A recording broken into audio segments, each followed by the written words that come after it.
तां बाणम् इति पामन्त्र्य प्रविश्य गच्छाम्यहम् इष्टे च स्वपुरं यास्यन् प्रेम्णा राज्य निवारिता। हरि बोल।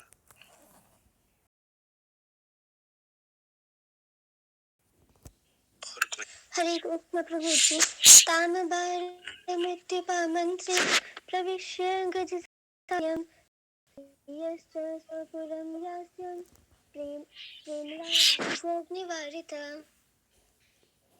ओके, तो और कोई भक्त? Okay, no one. So what is the translation of this? Thus, accepting the prayers of Srimati Kunti Devi, the Lord subsequently informed other ladies of his departure,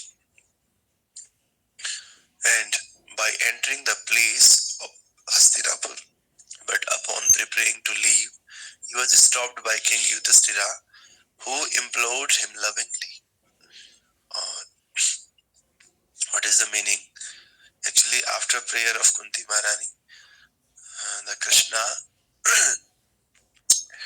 was ready to departure, but before departure, he informed the other ladies of the Hastinapur.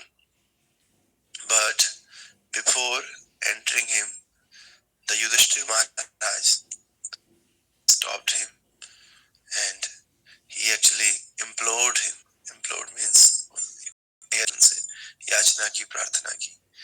क्या प्रार्थना की वो तो अगले श्लोक में पता चलेगा, लेकिन भगवान कह रहे हैं कुंती महारानी से जब इन्होंने प्रार्थनाएं स्वीकार कर दी, प्रार्थना स्वीकार करने के बाद भगवान हस्तिनापुर के राजमहल से मैं प्रवेश करके अन्य स्त्रियों को भी इसकी सूचना देने लग गए, जाने की सूचना। लेकिन उन्हें जाते हुए देखकर, जो अभी हस्तिनापुर के राजा हैं, क्योंकि सारा राज्य पांडवों को मिल चुका हो, और पांडवों में भी युधिष्ठिर महाराज अभी राजा है हस्तिनापुर के, तो युधिष्ठिर महाराज ने उन्हें रोक लिया और बहुत ही प्रेम पूर्वक, यहाँ पर कह रहे implored him lovingly। implored मतलब होता है याचना करना, उनसे रिक्वेस्ट करना, और him lovingly, lovingly मतलब बहुत ही प्यार से, प्रेम पूर्वक उनसे याचना करने लगे। तो तात्पर्य भाई अर्चनीय वंदनीय प्रातः स्मरणीय जगत गुरु श्रील प्रभुपाद जी द्वारा, श्रील प्रभुपाद की जय।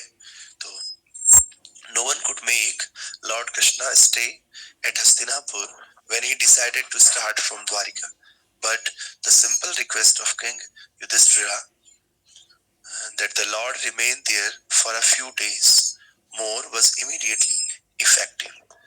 This signifies that the power of King Yudhishthira was loving affection, which the Lord could not detry.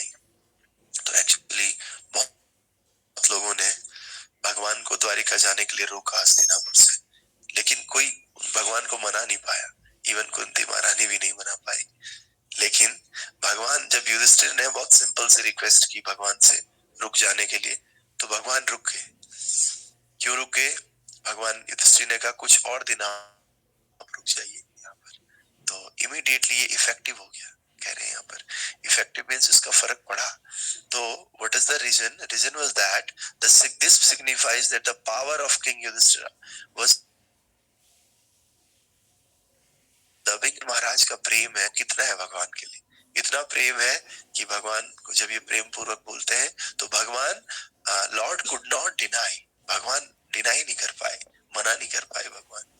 और the Almighty God is thus conquered only by loving service and nothing else। इसीलिए प्रभुपाद कह रहे हैं कि जो Almighty God है, परम भगवान है, भगवान केवल और केवल प्रेम के द्वारा प्राप्त हो सकते हैं, लविंग सर्विस के द्वारा, बट नथिंग एल्स। इस संसार में भी और संसार के बाहर भी आप केवल और केवल प्रेम के द्वारा दूसरों से जीते जा सकते हो। अगर प्रेम है तो आप सब कुछ कर सकते हो, प्रेम नहीं है तो आप कुछ भी नहीं कर पाओगे। तो इसलिए भगवान भी केवल प्रेम के द्वारा, लविंग सर्विस के द्वारा आप भगवान को कॉन्कर्ड कर सकते हो, तो विवश कर सकते हो आप भगवान को, ये जीते जा सकते हैं भगवान केवल और केवल प्रेममय भक्ति के द्वारा। इसीलिए he is fully dependent in all the dealings, all his dealings, but he voluntarily accepts obligations by the loving affection of his pure devotees.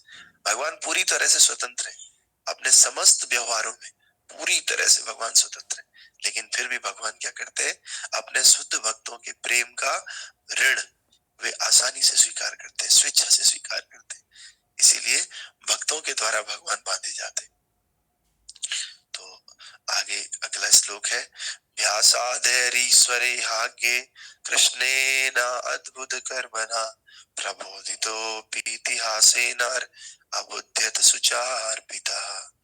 तो कह रहे हैं कि king Yudhishthira who was much aggrieved could not convinced despite instruction by great sages headed by Vyasa and the Lord Krishna himself, the performer of superhuman feats and despite all historical evidences। तो जो युधिष्ठिर महाराज है ये अत्यधिक शोक में डूबे हुए थे। युधिष्ठिर महाराज तो व्यास देव और बहुत सारे मुनियों ने और साक्षात भगवान से कृष्ण के उपदेशों से समस्त ऐतिहासिक साक्ष्य से सांत्वना प्राप्त नहीं कर सके। युधिष्ठिर महाराज इतने दुखी थे क्योंकि धर्मात्मा थे, तो कौरवों की मृत्यु हुई। कई बार क्या होता है, हम लोग जीत तो जाते हैं, लेकिन जीतने के बाद जो घटना हमारे आसपास हुई है वो घटना हमें बार बार याद आती, बड़े बड़े संतों को भी याद आती। तो हमें ये नहीं सोचना चाहिए कि क्या है यार आदमी परेशान कर रहा है बार बार, क्या ये उसी घटना को लेके बैठ गया, ऐसे नहीं होता है। कई बार इन घटनाओं का दिमाग पे बड़ा असर पड़ता है, भले वो महात्मा ही क्यों ना हो। हमें यहाँ पर से सीखना चाहिए कि जो युधिष्ठिर महाराज हैं, जिनके साथ साक्षात कृष्ण है, जो इतने बड़े राजा हैं, धर्मात्मा हैं, इतने सुलझे हुए व्यक्ति युधिष्ठिर महाराज, उनको भी इस पूरे युद्ध का प्रभाव इनके माइंड पे कितना पड़ा कि अभी तक भी ये शोकाकुल है, शोक में डूबे हुए, इतने शोक में डूबे हुए हैं कि साक्षात व्यास देव ने इनको समझा दिया, अन्य मुनियों ने भी समझा दिया, इवन परम भगवान श्री कृष्ण के ने भी उपदेश दे दी और साक्ष्य भी दे दी। कई बार हमारा माइंड एक्सेप्ट नहीं करता है चीजों को, जब हमारे पास किसी पास्ट का इफेक्ट हमारे माइंड में होता है, तो वही यहाँ पर भी हो रहा है। तो इन सब से भी युधिष्ठिर महाराज सांत्वना प्राप्त नहीं कर सके, नहीं कर पाए सांत्वना प्राप्त। तो तात्पर्य में प्रभुपाद जी कह रहे, the pious king Yudhishthira was mortified. कोई पढ़ेगा इसको, कोई भक्त अगर पढ़ना चाहे तो पहले स्टेंजा को पढ़ सकता है। यस पढ़िए। The pious king Yudhishthira was mortified because of the mass massacre of the human beings in the battle of Kurukshetra, especially on his account. Duryodhana was there on the throne, and he was doing well in his administration, and in one sense, there was no need to fighting. But on the principle of justice, Yudhishthira was to replace him. The whole clique of the politics centered around this point, and all the kings and residents of whole world become involved in this fight between the rival brothers. Lord Krishna was also there on the side of King Yudhishthira. It is said in the Mahabharata Adi Purva that one station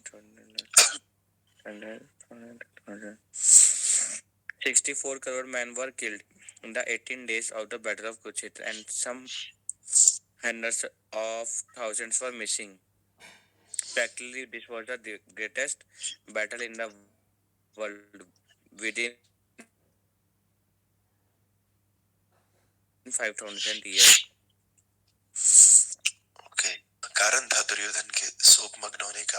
basically Duryodhan एक पुण्यात्मा है, और पुण्यात्मा जब भी देखता है कि रक्तपात हो रहा है, किसी का मर्डर हो रहा है, तो पुण्यात्मा सह नहीं पाता है। तो कई लोग इसको कमजोरी बोलते हैं, वीकनेस, लेकिन ये उसकी पुण्यात्मा है, ये उसकी शुद्धता है, ये उसकी दया है कि वो देख नहीं पाता है, भले उसके फायदे के लिए क्यों ना हो। तो इसी प्रकार से कि युधिष्ठिर महाराज बहुत खिन्न थे, बहुत शोकाकुल थे, उनका मन बहुत खट्टा हो रखा था। क्यों? क्योंकि इतने लोगों का खून बहा। आप अगर माने तो जो ये 5000 साल पहले युद्ध हुआ महाभारत का, ये बहुत ही बड़ा युद्ध था। इससे बड़ा युद्ध कोई हुआ नहीं आज तक। वर्ल्ड वार भी इतना बड़ा नहीं हुआ। और बताते हैं इसमें कितने लोग मारे गए, इसमें करीब करीब 64 करोड़ लोग मारे गए, और 64 करोड़ लोग मारने के साथ साथ पता नहीं कितने लाखों लोग लापता हो। 64 करोड़ तो वो है जिनका पता चला, लाखों लोग लापता हो। तो इतना खतरनाक युद्ध था, और ये युद्ध केवल कितने दिन हुआ था? 18 दिन, और 18 दिन में ही 64 करोड़ लोग मारे गए। तो इससे युधिष्ठिर महाराज बहुत ही खिन्न थे, बहुत खट्टा उनका हृदय हो रखा था। तो एक प्रकार से देखा जाए तो दुर्योधन उस समय सिंहासन पर बैठा हुआ था और वो ठीक से शासन चला रहा था। एक प्रकार से देखा जाए तो युद्ध करने की कोई जरूरत नहीं थी उस, लेकिन न्याय की सिद्धांत से दृष्टि से देखा जाए तो युधिष्ठिर को संभालना नहीं आ रहा था न्याय के हिसाब से। तो इसलिए संपूर्ण राजनीति का केंद्र बिंदु ये था कि संपूर्ण विश्व के राजा और निवासी इन दो प्रतिद्वंदी भाइयों की लड़ाई में शामिल हो गए, और इसमें से कृष्ण किसकी तरफ थे? भगवान की तरफ थे। तो दुर्योधन ने जब ठुकराया, अर्जुन शरण कृष्ण की आया। दुर्योधन ने जब ठुकराया, अर्जुन शरण कृष्ण की आया। भजे न कृष्ण मुरार, क्यों ना मिले कन्हैया।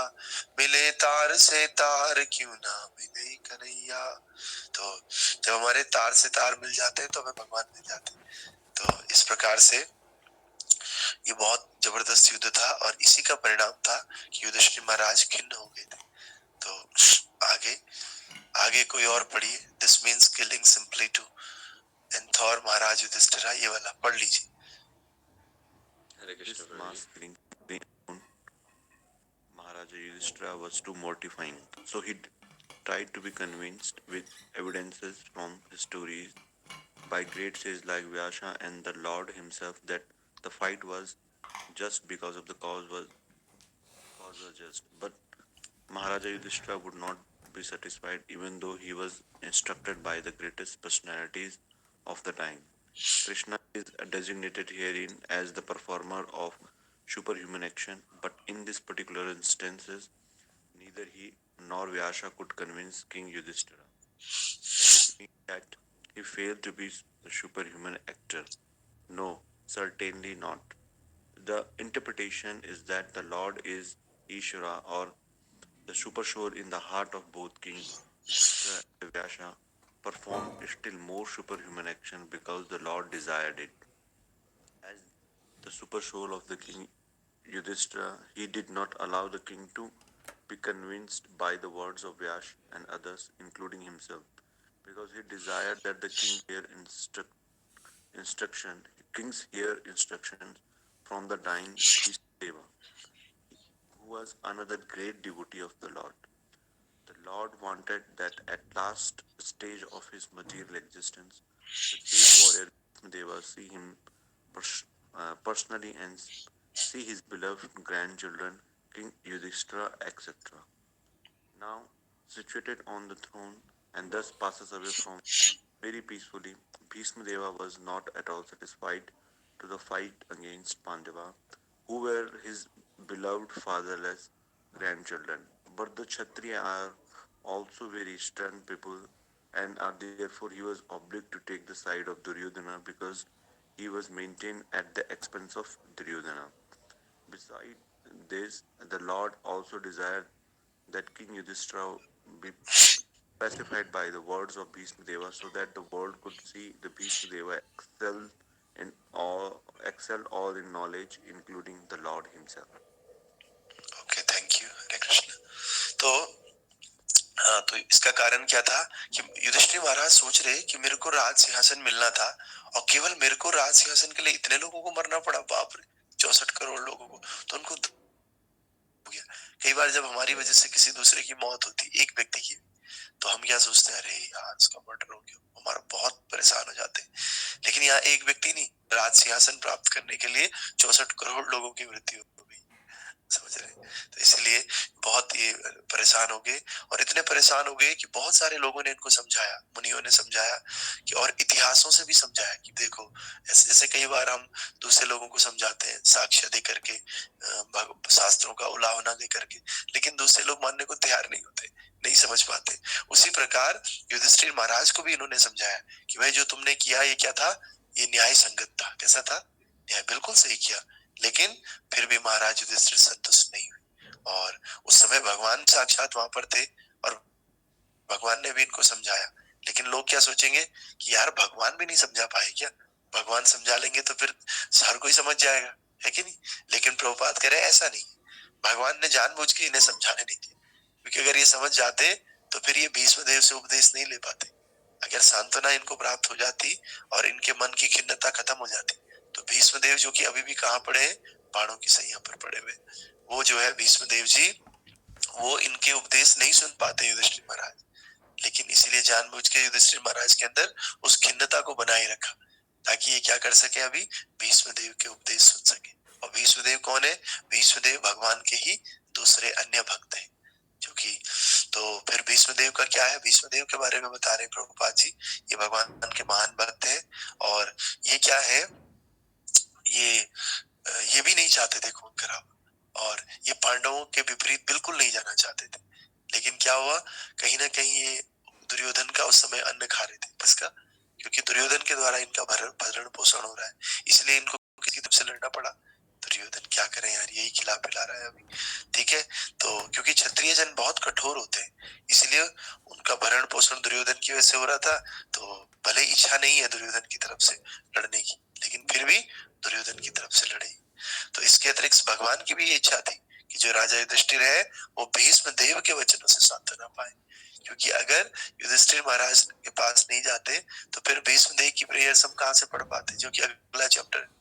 तो इसीलिए भगवान की लीला है, और जिससे दुनिया ये भी देख सके कि भीष्म देव ज्ञान में यहाँ तक कि भगवान से भी बढ़ जाते हैं, लेकिन नहीं, क्योंकि अपने दूसरे भक्त को ग्लोरीफाई करना है ना, युधिष्ठिर महाराज को तो कर ही दिया ग्लोरीफाई, अब किसको ग्लोरीफाई करना है भगवान ने, भीष्म देव को। तो वो कैसे ग्लोरीफाई करेंगे, उनके ज्ञान को देख करके, तो इसीलिए भगवान अपने भक्तों के माध्यम से उनका ज्ञान भगवान करवाते, तो इसीलिए निमित्त बनाया युधिष्ठिर महाराज को, है कि नहीं। और अब अगले चैप्टर में हम देखेंगे कैसे भीष्म देव जो है भगवान की उपस्थिति में देह का त्याग करते हैं, और देह का त्याग करके अपने उपदेश बताते, इवन भगवान को भी और युधिष्ठिर महाराज को भी। और भगवान ही शुरू करते हैं भीष्मदेव से कि आप कुछ हमें दीजिए ज्ञान, युधिष्ठिर महाराज को कुछ ज्ञान दीजिए, तब भीष्मदेव जो है ये ज्ञान प्रदान करते हैं। ग्रंथराज श्रीमद् भागवतम की जय, शील प्रभुपाद की जय। संसार दावा नललीला लोका त्राणाय कारुण्य गणागणत्वं प्राप्तस्य कल्याण गुणार्णवस्य वन्दे गुरु